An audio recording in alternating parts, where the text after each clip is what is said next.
Psicopatología, ¿qué es? ¿Verdad?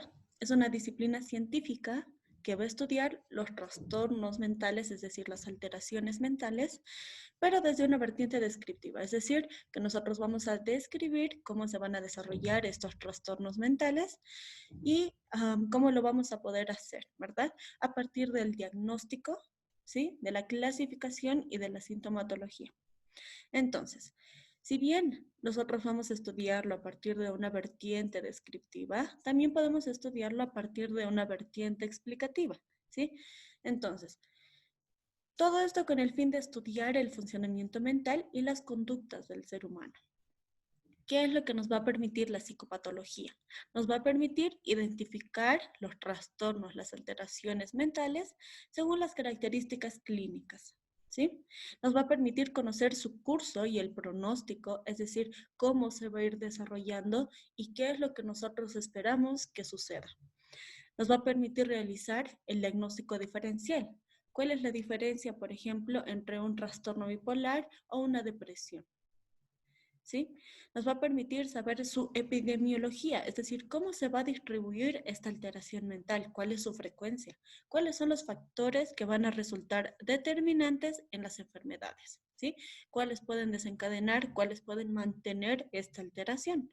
Y también tenemos que entender la etiología.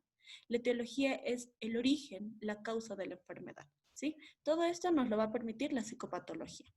Además, el último punto, investigar e intervenir sobre su prevención e intervención. Es decir, que yo voy a prevenir los posibles factores desencadenantes de una alteración mental y si esta ya se ha producido, intervenir. ¿De qué manera? Bien, todo esto lo propone Yarn el 2006.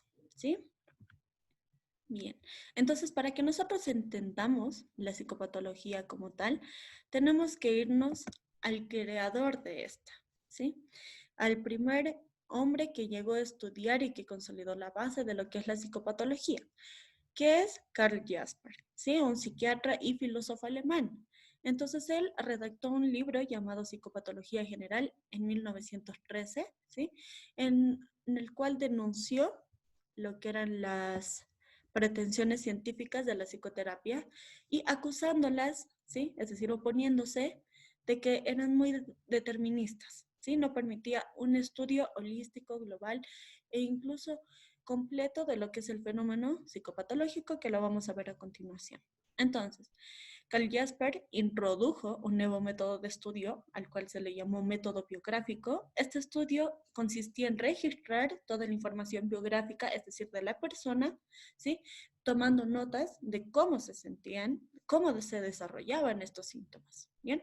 Entonces, para él, la psicopatología va a intentar explicar la naturaleza y la etiología que presentan las enfermedades mentales. Habíamos dicho que la naturaleza es cómo se va a desarrollar, ¿sí? Cómo se está definiendo, cómo se va a diferenciar y la etiología es el origen. Bien, además, la psicopatología nos va a permitir comprender la experiencia que tiene el paciente de alguna sintomatología mental. Este es un punto muy importante porque antes, ¿sí? En otro video vamos a ver la historia de la psicopatología. Antes, la experiencia del paciente pasaba a un segundo plano, no les importaba, solamente les importaba poder poner una solución a los signos y a los síntomas, pero no así entender qué es lo que estaba sintiendo el paciente, qué es lo que estaba experimentando. ¿Bien? Y esto es un punto muy importante para poder llegar a realizar una terapia mucho más humana. Bien, entonces Jasper distinguió los delirios primarios y secundarios. Recordemos que los delirios son creencias, ¿sí? Acerca de la realidad y que estas creencias no necesariamente corresponden a la realidad que todos los demás definimos constantemente. Bien, entonces definió los delirios primarios como autóctonos, ¿sí? Es decir, que aparecen sin una causa aparente, ¿sí? Y resultan incomprensibles. Bien, entonces él consideraba que los delirios primarios eran justamente inentendibles, ¿ya? Y que creía que no existía un razonamiento coherente detrás de su formación. Bien, entonces creí conveniente poner este ejemplo acá, en el cual un hombre acaba de sufrir un accidente automovilístico y está siendo entrevistado, ¿verdad? Entonces él comenta, sobreviví a un gran accidente, gracias, Dios mío, este es un milagro.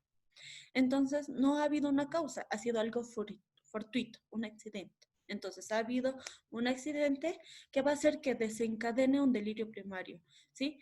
Una serie de creencias de que, por ejemplo, él es el enviado de Dios, tiene que seguir vivo por algún motivo, es el salvador de la tierra, no lo sabemos, pero de esta es una manera muy clara para ejemplificar lo que es el delirio primario. No tiene una causa en común, ¿sí?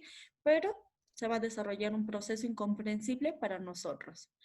Bien, pero también, así como definió los delirios primarios, también define los delirios secundarios, ¿sí? Entonces, los delirios secundarios los clasifica como delirios influenciados por antecedentes de la persona, por una situación actual o un estado mental. Entonces, por ejemplo, acá, en la segunda imagen, en la parte de abajo, creí conveniente colocar la imagen de una señora, ¿sí?, que sufre Alzheimer y como experiencia pasada podemos pensar de que esta mujer ha sufrido violencia doméstica, violencia familiar. Bien, entonces, como esta mujer ha sufrido violencia física por parte de un hombre, en este caso, cree que cuando se le acerque otro hombre, la va a lastimar de la misma manera. Entonces ella puede comenzar a tener delirios de que la van a lastimar, quieren golpearla, quieren botarla de su casa, pero a partir de qué? De experiencias pasadas o también de la situación actual. Quizás hoy día en la mañana un hombre la golpeó, ¿verdad? Es una situación que está viviendo y que desencadena los delirios. Bien, es muy importante que nosotros entendamos qué es el fenómeno psicopatológico. ¿Sí? El fenómeno psicopatológico quiere decir, nos va a explicar cómo se va a desarrollar la alteración mental. ¿Sí? Es una forma de comprensión del trastorno mental. Entonces nos dicen que el fenómeno como tal tiene que tener 4 características. En primer lugar, tiene que perturbar a la persona y sus allegados. Seguramente algunos de ustedes conocen el caso de la niña Beth, ¿sí? Ella tenía rasgos de psicopatía. Entonces, los padres contactaron a médicos porque estaba lastimando a sus animalitos, a sus mascotas, a su hermano menor e incluso los padres adoptivos tenían miedo de que ella sea una amenaza, que los lastime o que pueda llegar a actos mayores. Entonces, justamente este fenómeno comienza a perturbar no solo al sujeto que se autolesiona, sino también a sus allegados. Bien.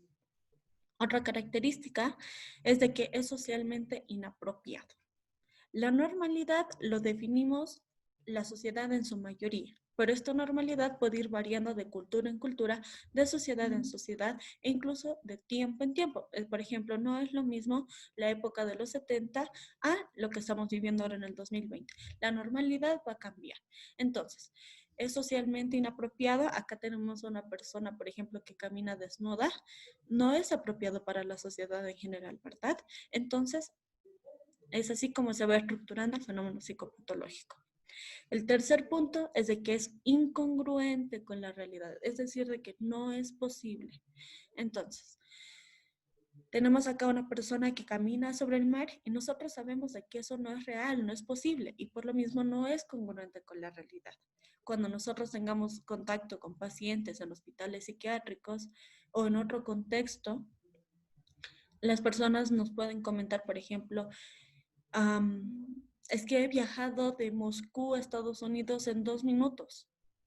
Y nosotros sabemos que no es congruente con la realidad. Entonces, sabemos que es una característica del fenómeno psicopatológico. Y por último, este fenómeno tiene que crear una incapacidad funcional. ¿Qué quiere decir eso? Nosotros en el día a día desempeñamos diferentes tareas de manera autónoma, es decir, por nosotros mismos. Entonces, este fenómeno tiene que crear una incapacidad, ya sea, por ejemplo, en nuestro diario vivir, con nosotros mismos, con nuestra esfera familiar, con nuestra esfera laboral, ¿sí? ¿Con qué tipo de esfera?